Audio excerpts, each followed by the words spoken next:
Hey everyone, welcome back to my channel.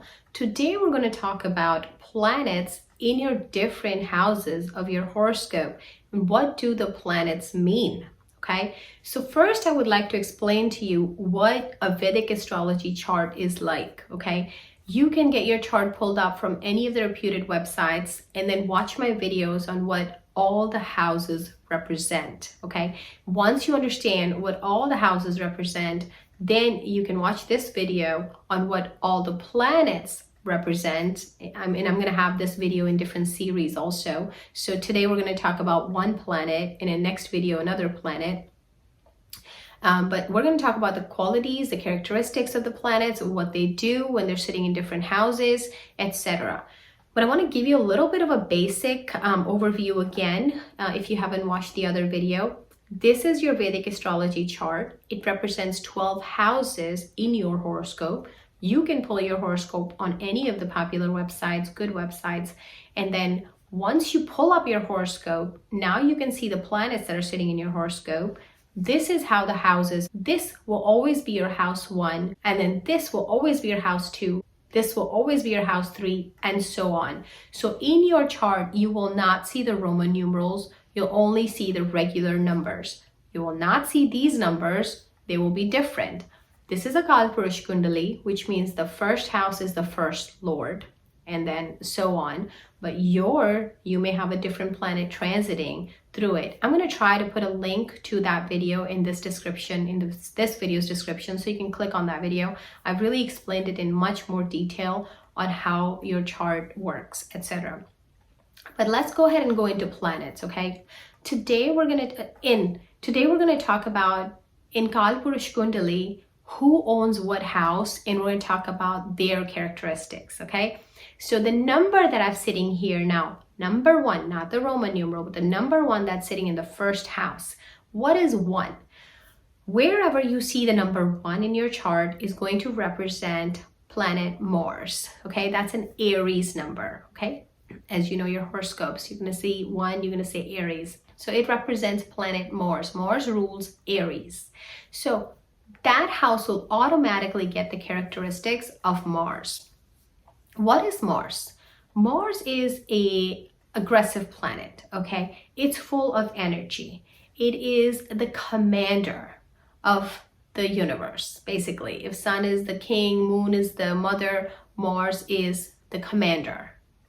Mars also represents your brothers. It represents action, raw energy, action sometimes without even thinking. So Mars can be a tough planet to have in your chart if it's a malefic, because you're not thinking, there's no thought.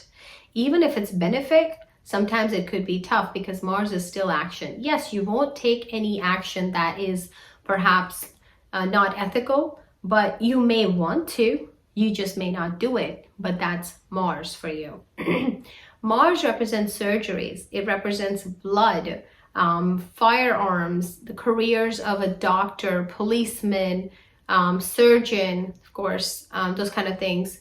It represents violence, enemies, fights. Mars represents competition, etc. So Mars represents a lot of things, but primarily wherever you see Mars, you'll see a lot of aggression, a lot of fights, a lot of action, courage, those kind of things is where you'll see Mars. Something related to brothers even. Not always, but it could have that relation to brothers. Now, let's talk a little bit about, when Mars is in your first house, or if you see that number in different houses. Definitely watch my video on Mars in all houses, but I'm just going to give you a couple of examples so you understand the Mars characteristics. Now, if Mars is, say, sitting in your 9th house, all right, sitting in your 9th house, not the number 1 in your 9th house, but sitting in your 9th house.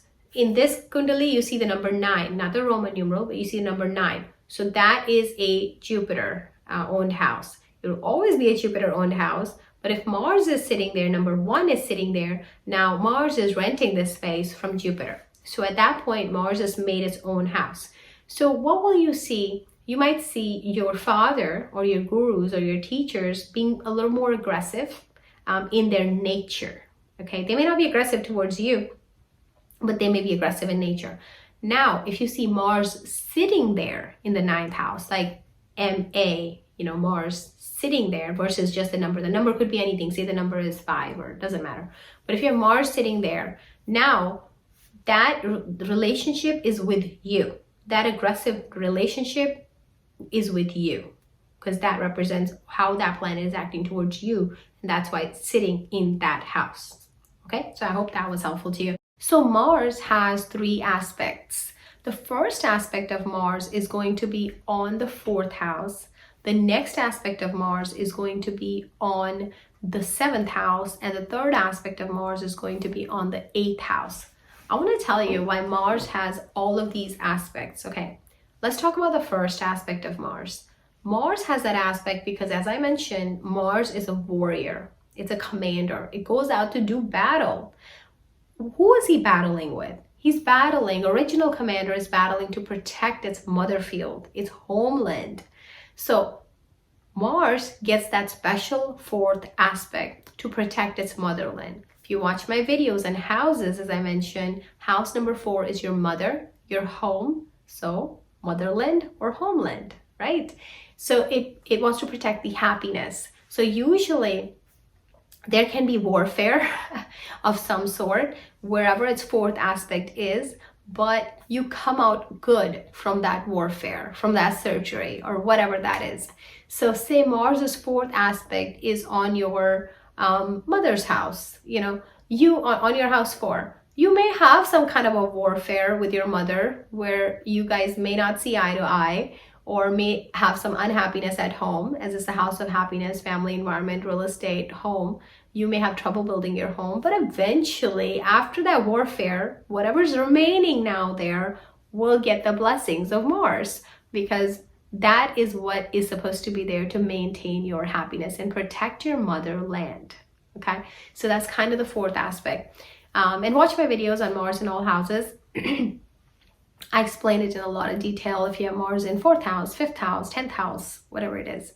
Now let's talk about the 7th aspect. 7th aspect of Mars is give and take. So every planet has a 7th aspect. And when you are, because you're looking directly, 1 through 7, looking directly at that house. So it's 100% aspect, which means if you give, whatever you give to that house, you get it back.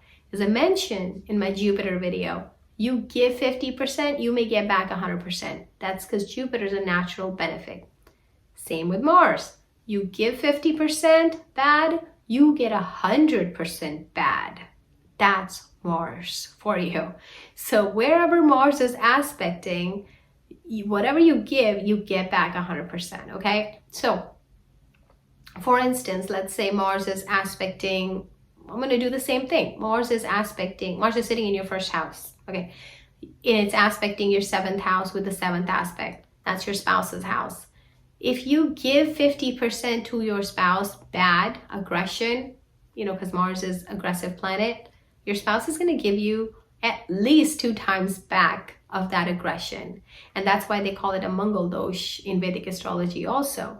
If your Mars is sitting in house 3 and it's aspecting the 9th house, that 7th aspect, maybe you're a little bit aggressive to your father. Your father's going to come back, or your gurus and teachers are going to come back 100% more aggressive towards you. Okay, so keep that in mind. This aspect is you give and you get back worse.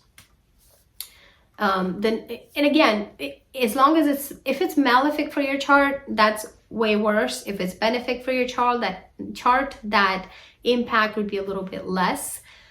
We also have to look at other aspects and conjunctions too. So please keep that in mind for every video that I make on this channel, that I have on this channel, even if I mention it or not. The next aspect is another special aspect of Mars, which is aspect number 8. It's on the 8th house. Okay, what is aspect number 8? Well, let's talk about the qualities of the 8th house, which you watched in my video. Transformation. It is also sudden loss, sudden gain.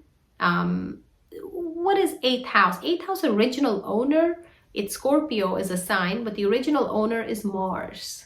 So Mars gets this special aspect on the 8th house because it is Mars's own house. Mars wants to look after its own house, okay? In addition to house number 4 and 8, it's like, well, I gotta look at my own house from where I'm sitting, okay? Wherever Mars is sitting is always his house, right? But then wherever it's looking, so he's already looking at the house that it's sitting in, but 8th house from there is gonna be his own house. So what does Mars do in this house? This is gonna be one of the most troublesome house of your life because 8th house is house of transformation. What do we not want to do in our life? We don't want to transform. We want to be how we are. We want to be, if we want things a certain way, that's how we want things in our life. We don't want to change, right? That's how most people are. So, but that's a house of transformation. So whatever's in that house is going to want to make you change to what Mars wants you to be, to what your soul came here to do. It's going to transform you. So it may seem like that's a house you are having the most struggle in. It may seem so tough for you, but at the end of the day, guys, that is the house that's going to make you win in life. Okay? It's going to transform you.